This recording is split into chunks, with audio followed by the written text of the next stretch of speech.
মুখে স্বাদ লেগে থাকার মতো রাজকীয় স্বাদের দুধের পায়েস। আসসালামু আলাইকুম everyone, welcome back to my channel.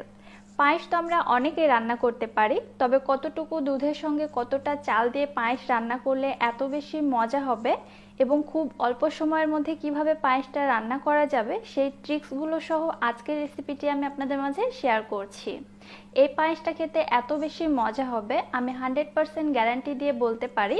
আপনারা যদি একবার খেয়ে থাকেন, এর স্বাদ আপনাদের মুখে লেগে থাকবে এবং বারবার শুধু এটাই খেতে চাইবেন। সো কথা না বাড়িয়ে চলুন রেসিপি দেখে আসি। বিসমিল্লাহ।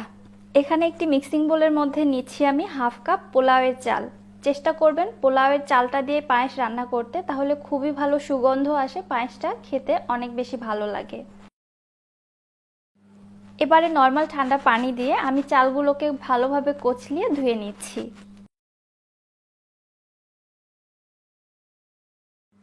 চালটা ভালোভাবে ধুয়ে সম্পূর্ণ পানিটা খুব ভালোভাবে নিংড়িয়ে নিয়েছি। এবার এর মধ্যে আমি দিয়ে দিচ্ছি 1 কাপ লিকুইড দুধ। এই দুধের মধ্যে আমি চালগুলোকে ভিজিয়ে রাখবো প্রায় আধা ঘন্টার জন্য।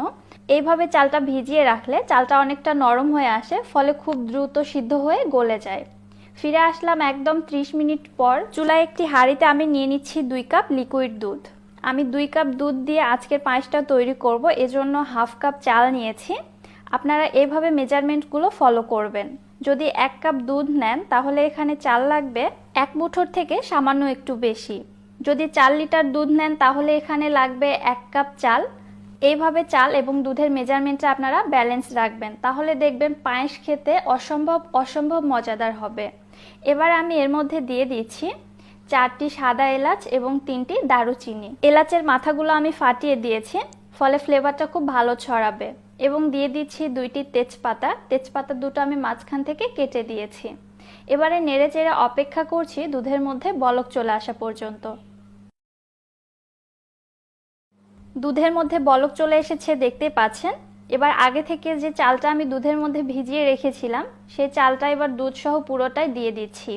এখানে আমি 1 কাপ দুধ বেশি ব্যবহার করেছি। হাঁড়ির মধ্যে পুরোপুরি 2 লিটার দুধই মেপে নিয়েছিলাম, তবে আপনারা এই 2 লিটারের মধ্যে থেকে সামান্য কিছু দুধ দিয়ে চালটা ভিজিয়ে রাখতে পারেন। চালটা দেওয়ার পরে কন্টিনিউয়াসলি নেড়ে চেড়ে যেতে হবে, এছাড়া কিন্তু তলাতে লেগে যেতে পারে। আপনারা দেখেছেন চালগুলো দ্রুত সেদ্ধ হওয়ার জন্য আমি দুধের মধ্যে 30 মিনিট ভিজিয়ে রেখেছিলাম এবং আরও দ্রুত সেদ্ধ হওয়ার জন্য এবারে আমি ঢাকনা দিয়ে ঢেকে রেখে দিয়েছি। ঢাকনা দিয়ে ঢেকে আবার বেশি অপেক্ষা করব না, তাহলে কিন্তু চালটা তলায় লেগে যেতে পারে। 2-3 মিনিট পর পরে ঢাকনা উঠিয়ে নেড়ে চেড়ে নিব এবং অবশ্যই চুলার হিট মিডিয়াম টু লো এর মাঝামাঝি রেখে দিতে হবে।